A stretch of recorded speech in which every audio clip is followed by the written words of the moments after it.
انسان ہے، وہ بچی اپنا شکار ایسے ہی ڈھونڈتی ہے اور اس طرف کوئی بھی نہیں جاتا، وہ جنات کی جگہ ہے۔ اس نے کہا کہ وہ مجھے گھر چھوڑ دے گا، تو اس نے مجھے بیل گاڑی پر بٹھایا اور پھر چل پڑا۔ اب میری طبیعت بہت خراب تھی، سر بوجھل تھا، مجھے یوں لگا بیل گاڑی ہوا میں اڑ رہی ہو۔ اچانک میں نے دیکھا کہ اس آدمی نے سڑک کے کنارے پڑی ہوئی لکڑی اٹھائی اور اس کا بھی بازو بہت لمبا ہو گیا، اور لکڑی اٹھا کر جب اس نے دوسری جگہ پر پھینکی تو بازو اپنی جگہ پر واپس آ گیا۔ جو خوف کی کسر باقی تھی وہ بھی چلی گئی۔ اب مجھے کچھ بھی یاد نہیں ہوا کہ میرے ساتھ کیا ہوا، اور جب میری آنکھ کھلی تو سارے گھر والے میرے ارد گرد پریشان کھڑے تھے۔ میں اٹھتے اپنی امی سے لپٹ گیا اور گھر والوں کو ساری بات بتائی۔ گھر والوں کے کہنے کے مطابق انہوں نے مجھے دروازے پر بے ہوش پایا تھا۔ میری طبیعت بہت خراب تھی۔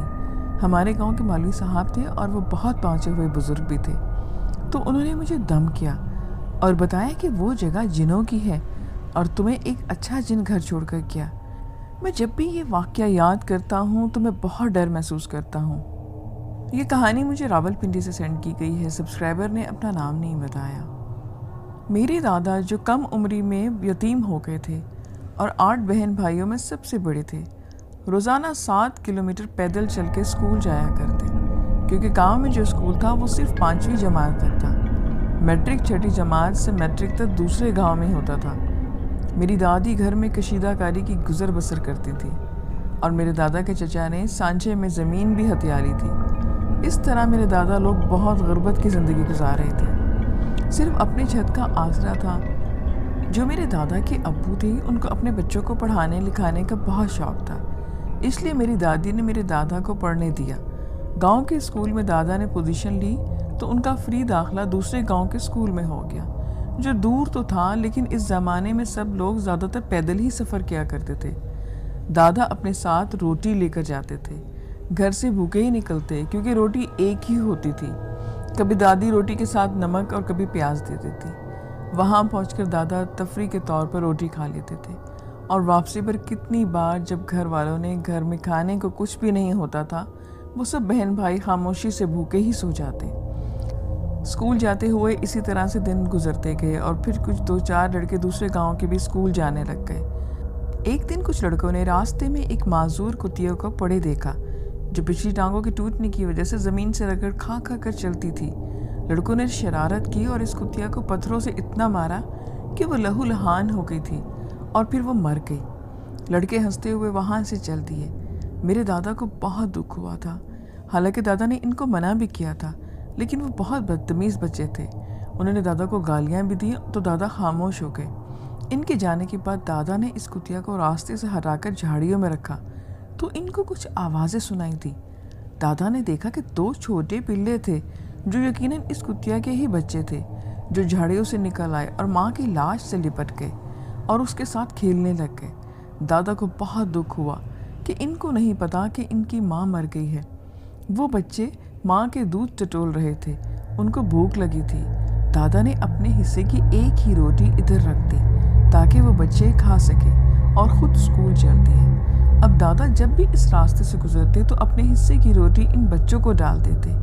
وہ اس سے اٹیچ ہو گئے تھے۔ دادا بھوکے جاتے اور کبھی کبھار کوئی دوست کچھ کھانے کو دے دیا کرتا۔ اسی طرح دادا کی یہ روٹین بن گئی۔ وہ روز اپنی روٹی ان بچوں کو ڈال دیتے، تو وہ اس کتیا کے بچے جب بھی دادا کو آتے دیکھتے تو زبان نکال کر ارد گرد ان کے گھومتے۔ دن گزرنے لگے تھے لیکن دادا اپنی بھوک کی پرواہ کیے بنا ریگولر ان کو روٹی ڈالتے تھے۔ پھر دادا نے گاؤں کے کچرے میں پڑی ہڈیاں اور سوکھی روٹیاں بھی ایک لفافے میں جمع کرنا شروع کر دیں۔ وہ یہ بھی ان بچوں کو ڈال دیتے۔ وہ بچے میرے دادا سے اتنے اٹیچ ہو گئے تھے کہ اب وہ ان کے ساتھ گاؤں تک بھی چل کر آ جایا کرتے اور پھر خود ہی واپس چلے جاتے۔ دادا نے سوچا کہ بارشیں ہونے والی ہیں تو وہ بچے کیا کریں گے۔ انہوں نے دادی کی اجازت سے ان دونوں کتے کے بچوں کو گھر لے آئے۔ کافی لوگوں نے باتیں کی لیکن میری دادی نے پرواہ نہیں کی۔ کچی سی چھوٹی کوٹری میں جس میں دادا کے ابو نے بکریاں رکھی ہوئی تھیں، ان میں ان کو ڈال دیا۔ اب جب بھی ان کے گھر میں روٹی پکتی تو سب کی روٹی میں سے تھوڑا تھوڑا حصہ ان بچوں کو بھی ڈال دیا جاتا۔ اسی طرح سے دن گزرتے گئے۔ کچھ ہی دن گزرے تھے کہ گاؤں اسکول جاتے ہوئے میرے دادا کے ساتھ بہت عجیب بات ہوئی۔ جس راستے میں انہیں وہ بچے پڑے ملے تھے وہاں ایک سرخ رنگ کی پوٹلی نظر آئی۔ انہوں نے ادھر ادھر دیکھا کہ شاید کسی کی ہو، لیکن وہاں دور دور تک کوئی بھی نہ تھا۔ وہ آگے بڑھے اور پیچھے ہوئے تو انہوں نے ایسے ہی اسے اٹھا لیا۔ اسے کھولا تو اس میں مٹھائی تھی۔ اس زمانے میں مٹھائی بہت بڑی سوغات ہوا کرتی تھی۔ وہ بہت حیران ہوئے کہ اس ویران راستے میں یہ کس نے رکھی ہے۔ بہرحال انہوں نے یہ سمجھ کر کہ یہ کسی کی ہوگی اور بعد میں آ کر کوئی لے جائے گا تو وہ اسکول چل دیے۔ واپسی پر وہ اکیلے ہی تھے۔ کچھ لڑکوں نے اسکول جانا ہی چھوڑ دیا تھا، وہ اب اکیلے میں جایا کرتے تھے۔ راستے میں مٹھائی پھر وہیں کی وہیں ویسے کے ویسے پڑی تھی۔ دادا ابو نے اسے اٹھا لیا اور گھر کی طرف چل پڑے۔ پھر خیال آیا کہ ان کی امی کہیں غصہ نہ کرے تو انہوں نے وہ مٹھائی کسی اور راستے میں رکھ دی۔ دوسرے دن پھر وہ مٹھائی اسی جگہ موجود تھی جہاں سے انہوں نے اٹھائی۔ میرے دادا بہت حیران ہوئے کہ وہ تو یہ کسی دوسری جگہ رکھ کر آئے تھے۔ اب وہ ڈر بھی گئے۔ خیر وہ چل دیے۔ واپسی پر ویسی 2 پوٹلیاں اب پڑی تھیں، لیکن پھر انہیں کچھ سسپینس ہوا تو انہوں نے اس کو کھولا۔ ایک میں مٹھائی اور دوسرے میں باجرے کا آٹا تھا۔ دادا میرے بہت حیران ہوئے کہ ایسا کیوں ہے۔ وہ چھوٹے بھی تھے، اتنا نہیں پتا تھا کہ خیر وہ ادھر ہی سب چھوڑ کر سیدھے دوبارہ گھر آ گئے اور اس کا ذکر بھی کسی سے نہیں کیا۔ بکریاں تو ان کے چچا لے کر گئے تھے، البتہ وہ کتے بہت مانوس تھے ان کے ساتھ۔ اس زمانے میں لوگ باتھ روم جانے کے لیے باہر جاتے تھے۔ میرے دادا بھی گئے اور جب واپس آئے تو ایک ویران راستے میں ویسے ہی 3 پوٹلیاں پڑی تھیں۔ وہ بہت حیران تھے کہ تیسری پوٹلی کھولی تو اس میں سرسوں کا ساگ تھا، جبکہ موسم تھا ہی نہیں ساگ کا۔ دادا سچی میں بہت گھبرائے اور ڈر کر واپس اپنے گھر چلے گئے۔ وہ اب خوف زدہ تھے اور 3 دن انہوں نے چھٹی کی طبیعت کا بہانہ بنا کر 3 دن کے بعد وہ پھر گئے تو اب ایک بہت بڑے سائز کی ایک پوٹلی پڑی تھی۔ وہ اس سے پہلے پیچھے ڈر کر ہٹے۔ کسی انجانی قوت نے ان کے قدم جکڑ لیے تھے۔ وہ بہت فاقے بھی تھے، کتنی ہی راتیں وہ بھوکے سوئے تھے۔ انہوں نے وہ پوٹلی آخر کار کھول لی۔ اب اس میں تازہ ناشپاتیاں اور سیب بھی تھے۔ پہلی بار انہوں نے کچھ چیزیں کھائیں تو بھوک مزید بڑھی۔ کتنی دنوں کے فاقے سے تھے اور سوائے باجرے اور ساگ کے باقی سب کھا گئے اور واپسی پر وہ پوٹلی ساتھ لے گئے۔ دادا نے اپنی امی سے جھوٹ بھی پہلی بار بولا کہ آج اسکول میں زمیندار آیا تھا اور اس نے یہ دیے ہیں۔ ان کے کھیتوں میں ساگ اگا ہے۔ بھوک ویسے بھی ہی انسان کی عقل چھین لیتی ہے۔ وہ اور فاقے بھی گھر پہ ہو رہے تھے تو باجرے کی روٹیاں اور ساگ بہت عرصے کے بعد سب نے پیٹ بھر کر کھایا۔ اب تو روز کوئی نہ کوئی چیز اسی راستے سے میرے دادا کو ملتی، کبھی سبزی، کبھی پھل، کبھی آٹا، تو کبھی کبھی مکھن اور کبھی چاول۔ وہ روز یہ کہتے کہ زمیندار نے دیے ہیں۔ یوں ان کے فاقوں میں کمی آ جاتی اور 2 وقت کا کھانا کھا لیتے۔ پورا سال میرے دادا کو کچھ نہ کچھ ملتا تھا۔ آخر ایک دن دادا کو وہاں سے ایک آنا ملا جو اس زمانے کے پیسے تھے۔ وہ بھی وہ گھر لے کے آ گئے اور یہی اپنی ماں کو بتایا۔ دوسرے دن 2 آنے ملے۔ اسی طرح پیسے بڑھتے رہے اور اس وقت پیسے بھی کسی کسی کے پاس ہوتے تھے۔ لوگ دانے، باجرہ، مکئی دے کر چیزیں خریدتے تھے۔ وہ ایک ہی آنا کبھی کبھی اپنی ماں کو دیتے، باقی جمع کر لیتے۔ اکٹھے پیسے اگر اپنی ماں کو دیتے تو وہ شک کرتی۔ یہ سلسلہ 2 سال تک چلا تھا اور اسی طرح میرے دادا نے اپنے پاس کافی پیسے جمع کر لیے۔ اب گھر میں فاقے ختم ہو گئے تھے۔ گاؤں والے بھی حیران تھے۔ خیر جب گاؤں میں فضول باتیں ہونے لگیں تو باپ سر پر نہیں ہے تو دکان سے سودا کیسے لیتے ہیں؟ سارے دکاندار حیران تھے۔ وہ بھی دادا کی امی سے سوال کرنے لگے تھے۔ دادا کو بہت برا لگا تھا، لیکن جب دادی نے بھی اصرار کیا کہ سچ بتاؤ تم کیا کرتے ہو، کہاں سے لاتے ہو، لوگ باتیں کرتے ہیں، تو میرے ابو نے سچ بتا دیا۔ میری دادی فوراً بولی کہ اللہ بہت غفور و رحیم ہے، وہ اپنے بندوں کو ضرور رزق دیتا ہے، لیکن شاید اب ہمیں یہ مزید مدد نہ ملے کیونکہ تم نے اپنے اللہ کے راز میں مجھے بھی شامل کیا ہے۔ یہ ایک غیبی مدد تھی اور یہ بات سچ بھی ہوئی۔ جو پیسے دادا نے بچائے تھے ان پیسوں کی بھینس لے کر دادا کی امی نے پالی اور اس طرح گھر مزید فاقوں سے بچ گیا۔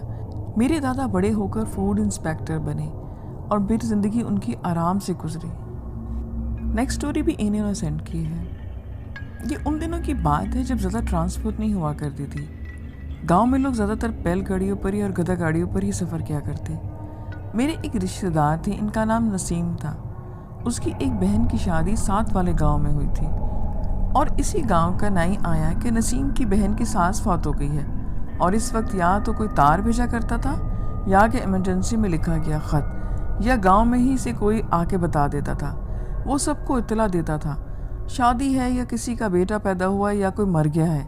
نسیم میرے گھر آئی اور مجھے بتایا کہ اب ہم نے صبح کی تیاری کی کیونکہ ابھی تو رات ہو چکی تھی۔ گاؤں کی کچھ اور بھی عورتیں مرد تیار ہوئے۔ نسیم نے اپنی 2 بڑے بچے میری امی کے حوالے کیے کیونکہ میں بھی بچوں کو اپنی ماں کے حوالے کر رہی تھی، جبکہ نسیم کا ایک بچہ جو دودھ پیتا تھا وہ اسے ساتھ لے گئی۔ ہم ٹوٹل 7 لوگ تھے، جن میں وہ آدمی بھی تھا جو پیغام لے کر آیا تھا۔ ہم صبح سویرے نکلے، موسم بہت اچھا تھا، اپریل کا منتھ تھا۔ ہمارا جو سامان تھا اسے گدھے پر لاد دیا گیا۔ میں یہ بتا دوں کہ گاؤں سے 2-2.5 گھنٹے کی مسافت پر وہ گاؤں تھا۔ 1 گھنٹے کے بعد ہم سب نے چادر بچھائی اور اس پر بیٹھ گئے، اور جو بھی کچھ گھر سے پکا کر لایا تھا ہم سب نے مل کر کھایا اور پھر دوبارہ سے سفر شروع کر دیا۔ میرے ساتھ جو مرد تھے ان کے پاس حفاظت کے لیے چاقو اور ڈنڈے بھی تھے۔ ویسے تو کبھی رات ہوتی نہیں تھی سفر میں، کیونکہ ہماری کوشش ہوتی کہ صبح یا شام تک سفر ہو جاتا، لیکن اگر رات ہو بھی جاتی تو لینٹرن استعمال کرتے تاکہ اندھیرے سے بچا جا سکے۔ ویسے بھی وہ اچھے زمانے تھے، سب مل جل کر رہتے تھے، جوائنٹ فیملی سسٹمز تھا۔ تو ہم نے آرام کیا اور دوبارہ سے چل پڑے۔ راستے میں چھوٹے چھوٹے اور بھی گاؤں تھے۔ ہم اپنے گاؤں پہنچے تو وہاں سب ہمارا انتظار کر رہے تھے۔ ایک رات وہیں گزار کر ہم واپس لوٹے۔ آدھے راستے میں نسیم نے اپنا بیٹا مجھے دیا اور خود درختوں کی اوٹ میں باتھ روم کرنے کے لیے چلی گئی۔ ہم سب اس کا انتظار کرتے رہے، مگر وہ بہت دیر ہو چکی تو وہ واپس نہ آئی۔ نسیم کی ماں نے کہا کہ میں دیکھتی ہوں وہ کہاں چلی گئی۔ اسے دیکھتے اتنے میں رونے کی آوازیں آئیں تو دیکھا نسیم کا رنگ پیلا زرد تھا اور وہ رو رہی تھی۔ ماں نے اسے ڈانٹا کہ چل دیر ہو رہی ہے، مگر نسیم تو بالکل ہی بدل گئی تھی۔ اس نے کہا کہ وہ وہیں رہے گی، گھر نہیں جائے گی۔ وہ اپنی ضد پر اتر آئی۔ ہم بہت پریشان تھے کہ اسے کیا ہو گیا، ابھی تو یہ ٹھیک تھی، لیکن ماں نے مجھے بتایا کہ یہ کہتی ہے کہ اسے آمنہ کی ساس گلے ملی ہے، اس نے اسے پیار دیا ہے اور کہا ہے کہ تم ادھر ہی رہو۔ اس کی ماں پریشان تھی۔ میں نے جب یہ بات سنی تو خود بھی حیران رہ گئی کہ آمنہ کی ساس کی فوتگی پہ تو ہم گئے تھے، تو وہ کیسے اس کو جنگل میں ملی؟ بہرحال وہ سڑک پر دھرنا مار کر بیٹھ گئی کہ وہ اب واپس نہیں جائے گی۔ اس دوران کوئی اور لوگ بھی ادھر سے گزرے تو انہوں نے جب یہ تماشا دیکھا تو کہا کہ ہمارے پاس بیل گاڑی ہے، ہم نے تو ساتھ ہی گاؤں جانا ہے، بیل گاڑی والا آپ کو چھوڑ دے گا۔ بہت مشکلوں سے ہم نے اسے گھسیٹ کر بٹھایا اور گھر پہنچے۔ دوسرے دن نسیم کو بہت تیز بخار ہو گیا تھا۔ چھوٹے چھوٹے بچوں کی نانی ہی سنبھالنے لگی تھی۔ وہ سارا دن خاموش بیٹھی رہتی اور اسے کچھ ہوش نہیں رہا تھا، گھر کی نہ میاں کی نہ ہی بچوں کی۔ وہ اپنے چھوٹے بچے کو دودھ تک نہ دیتی۔ نانی نے اسے بھینس کے دودھ پر لگایا تو بچہ بیچارہ بیمار ہو گیا، بچے کا پیٹ خراب ہو گیا اور اسی حالت میں بچہ مر گیا۔ نسیم کو کوئی بھی پرواہ نہ تھی، وہ بالکل پاگلوں جیسی حرکتیں کرتی، کبھی گھر سے باہر بھاگ جاتی اور کتنی بار لوگوں کو پکڑ کر واپس اس کو لے کے آتے۔ اس کا حکیم سے بھی علاج کروایا لیکن اسے کوئی فرق نہ پڑا۔ آخرکار ملتان کے پیر صاحب گاؤں میں آئے تو نسیم کی ماں نسیم کو لے کر ان کے پاس گئی۔ پیر صاحب نے اسے تعویذ دی اور کہا کہ اس پر کسی جن کا سایہ ہو گیا ہے اور بہت دیر ہو گئی ہے، لیکن پھر بھی دعا کریں گے۔ لیکن کچھ نہیں ہوا۔ نسیم کی حالت دن بدن بگڑتی گئی۔ گھر کا نہ اسے اپنا ہوش تھا نہ بچوں کا ہوش تھا۔ وہ پاگلوں جیسی 1 سال تک زندگی گزارتی رہی، نہ وہ زندہ میں تھی اور نہ مردہ میں، اور پھر رات کو سوتے ہوئے ایک دم سے مر گئی۔ چھوٹے چھوٹے 2 بچے چھوڑ کر پتہ نہیں اس کے ساتھ اس جنگل میں کیا ہوا تھا۔ یہ راز اس کے ساتھ ہی راز رہ گیا۔ اگلی کہانی ایک سبسکرائبر نے سینڈ کی ہے جن کا نام روبی ہے۔ آئیے میں آپ کو انہیں کی زبانی سناتی ہوں۔ میرا نام روبی ہے اور میں 2 بھائیوں کی اکلوتی بہن ہوں، گھر بھر کی لاڈلی ہوں۔ جب میری عمر 16 سال ہوئی تو میری سگی خالہ نے اور پھوپھی نے دونوں نے میرا رشتہ مانگ لیا۔ امی ابو میں تو ٹھن گئی۔ امی اپنی بہن کی طرف رشتہ کرنا چاہتی تو ابو اپنی بہن کی طرف تھے۔ روز ہی گھر میں اس بات پہ جھگڑے ہونے لگے۔ میری امی نے کبھی بھی ابو کے خلاف کوئی بھی فیصلہ نہیں کیا تھا، مگر اس بار وہ اپنی بات پر اڑ گئی تھی۔ امی نے صاف کہہ دیا کہ اگر روبی کا رشتہ ان کے بھانجے اکرم کے ساتھ نہ ہوا تو وہ ہمیشہ کے لیے گھر چھوڑ دیں گی۔ کافی دن امی ابو کے درمیان بات چیت بند رہی تو آخر میں میرے تایا نے ابو کو سمجھایا کہ دیکھو ضد چھوڑ دو، ساری زندگی تم نے اپنی من مانی کی ہے، اب ایک ہی خواہش بیوی کی مان لو۔ اکرم عمران سے اچھا لڑکا ہے۔ عمران میری پھوپھی کے بیٹے کا نام تھا۔ تب جا کر ابو نے اپنی ہار مانی اور میری منگنی بہت دھوم دھام سے اکرم سے کر دی۔ منگنی میں میری پھوپھو بھی آئی اور انہوں نے کہا کہ جہاں قسمت ہوتی ہے وہیں پر رشتہ ہوتا ہے۔ خیر میری منگنی ہو گئی، سب کچھ ٹھیک تھا۔ خالہ نے بھی کہا کہ 2 سال کے بعد شادی ہم کر دیں گے۔ روٹین کے مطابق میں نے دوبارہ سے کالج جانا شروع کر دیا۔ اس دور میں موبائلز فون نہیں ہوا کرتے، نارمل ٹیلی فون ہی گھر پہ تھے۔ ایک دن میں کالج سے آئی تو فون کی بیل بجی۔ امی میری کھانا پکا رہی تھی تو میں نے ہی فون اٹھایا۔ آگے سے بالکل خاموشی تھی۔ ہیلو ہیلو، مگر آگے سے فون بھی بند ہو گیا۔ فون کے بعد تو عجیب سے واقعات میرے ساتھ ہونا شروع ہو گئے۔ رات کو سوتے میں کوئی مجھے جھنجھوڑ دیتا اور میں ایک دم سے اٹھ جاتی۔ میری بھوک ختم ہو گئی تھی۔ کالج میں بھی میرا دل نہ لگتا، ہر وقت بالکل خاموش رہتی۔ ایک دن کالج جاتے ہوئے مجھے لگا جیسے کوئی میرے ساتھ پیچھے پیچھے چل رہا ہے۔ جب میں نے مڑ کر دیکھا تو کچھ بھی نہ تھا، اور پھر میں دوبارہ سے چلنے لگ گئی تو پھر ایسا لگا جیسے کوئی پیچھے چل رہا ہے، مگر پیچھے کچھ بھی نہ تھا۔ گھر والوں نے میری حالت نوٹس کی اور وہ بھی پریشان ہو گئے۔ امی مجھے ہمسائے خاتون جو کہ حافظہ تھیں ان کے پاس لے کر گئی۔ انہوں نے کہا کہ اسے کچھ نہیں ہے، مگر رات کو سوتے ہوئے جیسے ہی میں گہری نیند سوتی تو کوئی مجھے جھنجھوڑ کر جگا دیتا۔ ایک بار کنگھی کرتے ہوئے میرے بال اتنے نکلے کہ میں بھی حیران رہ گئی۔ میرے بال بہت گھنے اور لمبے تھے۔ جب میں کنگھی کرتی تو بالوں کا بہت سارا ڈھیر میری جڑ سے نکل جاتا۔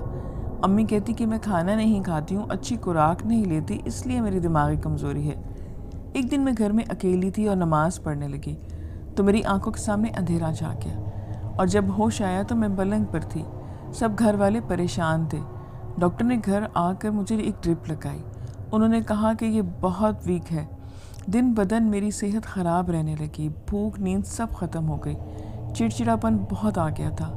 کالج میں کبھی جاتی اور کبھی پارک میں چپ چاپ بیٹھ کر بس ٹائم گزار کر گھر آ جاتی۔ اب تو میرے ساتھ عجیب ہونے لگا تھا۔ میرے کانوں میں سرگوشیاں ہوتی تھیں، جیسے کوئی میرا نام پکار رہا ہے۔ ایک دن میں سوئی ہوئی تھی، مکمل نہ جاگی تھی۔ سوئی ہوئی نیند کے درمیان اسٹیج پر جو میری بیڈ کے ساتھ کھڑکی تھی، میں نے یہ دیکھا کہ ایک عورت جس کا سفید دھاریوں والا چوغا پہنا ہوا ہے، اس کے بال کرلی تھے اور رنگ کالا اور چونچ جیسی ناک، آنکھیں بہت چھوٹی اور چمکدار تھی۔ وہ مجھے گھور رہی تھی۔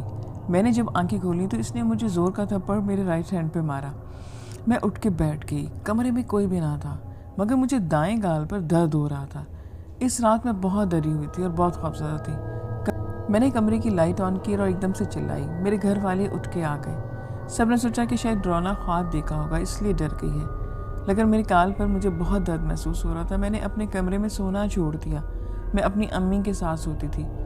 گرمیوں کی دوپہر تھی اور میں صحن میں بیٹھی ہوئی تھی کہ ایک سفید رنگ کا الو کہیں سے اڑ کر آیا اور میرے سامنے والے مالٹے کے درخت پر بیٹھ کر مجھے گھورنے لگا۔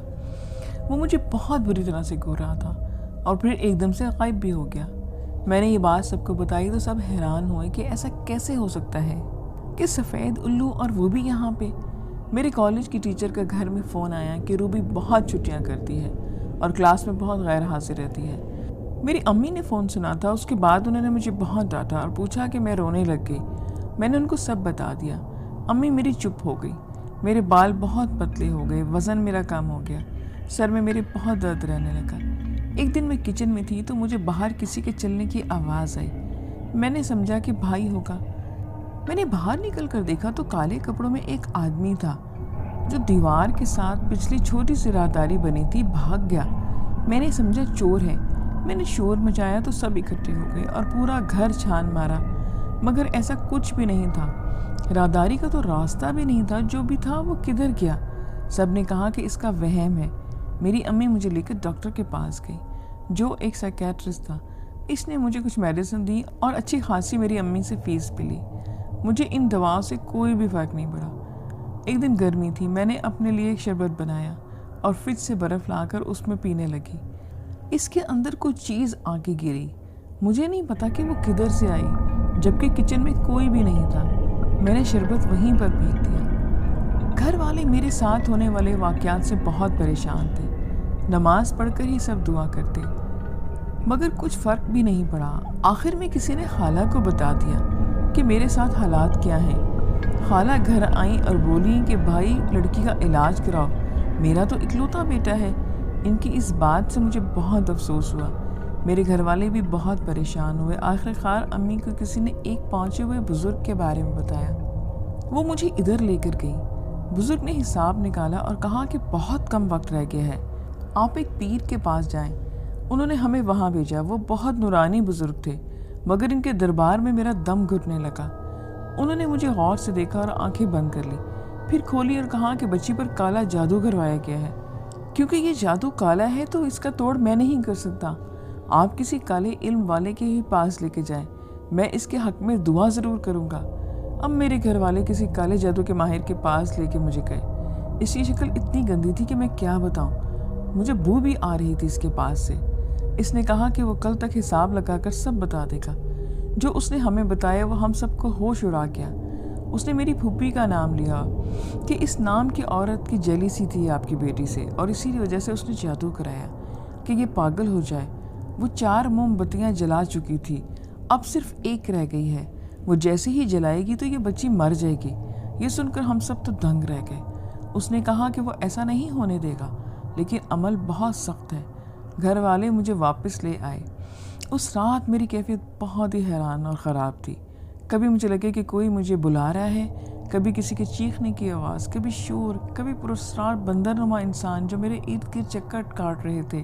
ساری رات مجھے یہ چیزیں نظر آتی رہیں اور رات بھر یہ سلسلہ ہوتا رہا۔ صبح کی اذان کی آواز جیسے ہی اٹھی تو یہ سب سلسلہ بند ہو گیا۔ میں نے وضو کیا اور نماز پڑھی۔ ہمارے گھر میں سب جاگ گئے تھے۔ بھائی ابو دوبارہ سے مسجد جانے لگے۔ امی اور میں نے ناشتہ بنایا۔ اب میں اپنے آپ کو بہت ہلکا محسوس کر رہی تھی۔ دوپہر کو اس کالے علم والے کا فون آیا کہ سب ٹھیک ہو گیا ہے۔ اس کے بعد سے مزید کوئی بات میرے ساتھ نہیں ہوئی۔ میری امی نے خالہ کے رشتے سے جواب دے دیا۔ امی کو ان کی وہ بہت بات بری لگی تھی۔ میں نارمل ہو گئی تھی اور 2 سال بعد میری کسی اچھی فیملی سے رشتہ آیا اور میری شادی ہو گئی۔ بہت اچھے ساتھی مجھے ملے، لیکن جبکہ میری پھوپھی کی دونوں بیٹیاں کو طلاق ہو گئی اور بیٹا کسی بڑے جرم میں جیل چلا گیا۔ میری خالہ کی بھی ایک ہی بیٹی تھی، اس کی بھی ساری عمر شادی نہیں ہوئی، وہ ایسے ہی گھر بیٹھی رہ گئی۔ بیٹے نے پسند کی شادی کی اور اپنے سسرال میں جا کے رہنے لگا، وہ گھر داماد بن گیا تھا۔ تو جی لسنرز، یہ آج کی سٹوریز تھی۔ آئی ہوپ کہ آپ کو پسند آئی ہوں گی۔ آپ کو جیسی لگتی ہیں آپ مجھے فیڈ بیک ضرور دیں۔ پھر نیکسٹ ویڈیو میں ملیں گے نیو سٹوریز کے ساتھ۔ اپنا بہت خیال رکھیے گا، دعا میں یاد رکھیے گا۔ مجھے اجازت دیں، خدا حافظ۔